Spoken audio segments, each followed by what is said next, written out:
সুপ্রিয় শিক্ষার্থী, আসসালামু আলাইকুম। কেমন আছো তোমরা? আশা করি সকলেই ভালো আছো। আজকে আমি তোমাদের কাছে নিয়ে আসলাম সপ্তম শ্রেণীর বাংলা বইয়ের তৃতীয় অধ্যায়ের যে দ্বিতীয় পরিচ্ছেদে আছে সেখানের প্রত্যয় দিয়ে শব্দ বানাই এই বিষয় নিয়ে আজকে আলোচনা করব।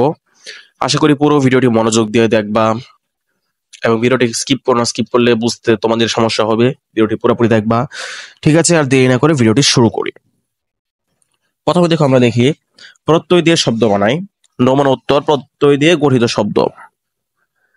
প্রথমে দেখো লেখা আছে ঢাকাই, ফুলদানি, ফুলওয়ালা, করা, করণীয়, দয়াবান, কলমদানি, দরিদ্রতা, গুরুত্ব, বুদ্ধিমান, চলা, চলনসই, চলমান, পাহারাদার। এখানে প্রতিটা শব্দই প্রত্যয় দ্বারা দিয়ে শব্দ গঠিত। তারপর কোনো একটি বিষয় নিয়ে 100 শব্দের মধ্যে একটি অনুচ্ছেদ লেখো।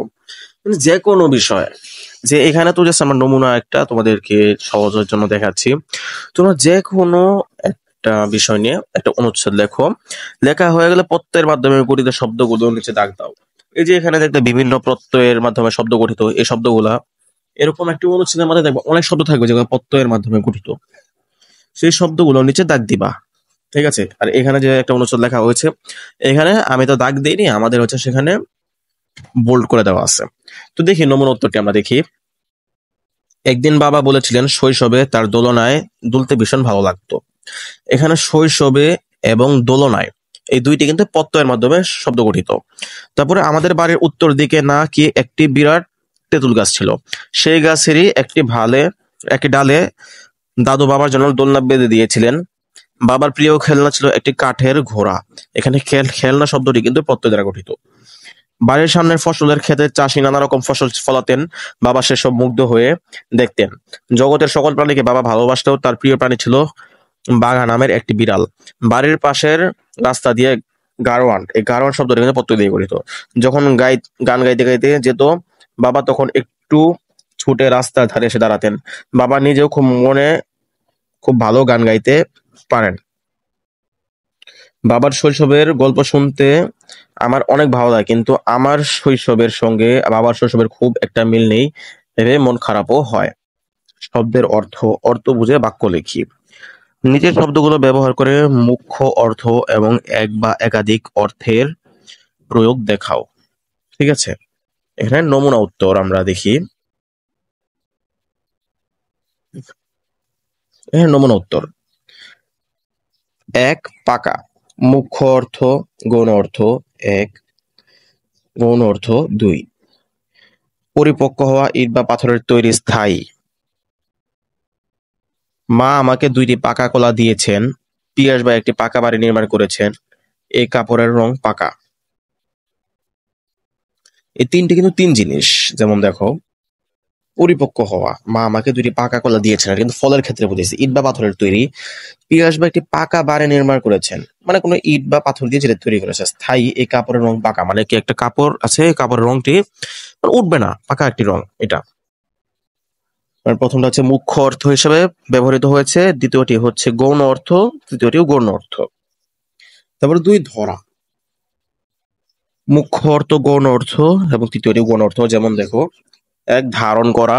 এ ব্যাগে অনেক কাপড় ধরবে, মানে কি আমি একটা কাপড়ে একটি ব্যাগে অনেকগুলো কাপড় রাখতে পারবো। 2, যন্ত্রণা বোধ করে। মালিহার মাথা ধরছে, ও আজকে স্কুলে যাবে না। তারপর 3, গৌণ অর্থ, আরম্ভ করা। আমাদের অনুরোধে সোহান আনসারি গান ধরলো। 3টে কিন্তু 3 অর্থে ব্যবহৃত হয়েছে। 1 নম্বরে ধারণ করা, যেটা এ ব্যাগে অনেক কাপড় ধরবে। যন্ত্রণা বোধ করে, মালিহার মাথা ধরেছে, ও আজ স্কুলে যাবে না। এই যে মাথা ধরেছে, এখানে কিন্তু ধরা বলতে এটা বোঝানো হয়েছে। 3 নম্বর রয়েছে গৌণ অর্থে আরম্ভ করা। আমাদের অনুরোধে সোহান আনসারি গান ধরলো, মানে গান শুরু করলো। তারপর রয়েছে 3, কথা। এখানে মুখ্য অর্থে ব্যবহৃত হচ্ছে উক্তি। হিরণ স্যারের কথা শুনে আমার ভালো লাগলো।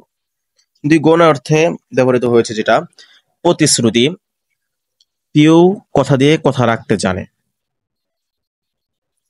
তারপর 3 রয়েছে গৌণ অর্থে তর্ক। তিথির সঙ্গে কথায় পেরে ওঠা মুশকিল। এখানে 3টা শব্দ, 3টা বাক্য কিন্তু কথা নিয়ে বোঝাইছে, কিন্তু তিন অর্থে। হিরণ স্যারের কথা শুনে আমার ভালো লাগলো, সে একটা ধরো উপদেশ দিয়েছে, সেটা আমার ভালো লাগছে। প্রতিশ্রুতি মানে তো প্রিয়, সে আমাকে কথা দিয়েছে কিন্তু কথা রাখছে। আর তর্ক হচ্ছে কারোর সাথে তর্কাতর্কি করা, যেটা সেটা বোঝানো হয়েছে এখানে, যেখানে আশা করি বুঝতে পারছো। তারপর রয়েছে 4 নম্বরে বড়। মুখ্য অর্থে ব্যবহার হচ্ছে বৃহৎ। রাস্তার ধারে একটি বড় আম গাছ আছে, রাস্তার ধারে একটা বড় আম গাছ আছে, সেখানে বড় এই অর্থে ব্যবহৃত হচ্ছে উদার। মাহাদি বড় মনের মানুষ, সে অনেক ভালো, বড় মন, সে দান করতে পছন্দ করে, এটা বোঝানো হয়েছে। আর 3 হচ্ছে চিৎকার করে। চুরি করার পরও সে বড় গলায় কথা বলছে, এটা এখানে, এটা বুঝাইছে। 5 নম্বরে রয়েছে মুখ্য অর্থে প্রত্যঙ্গ।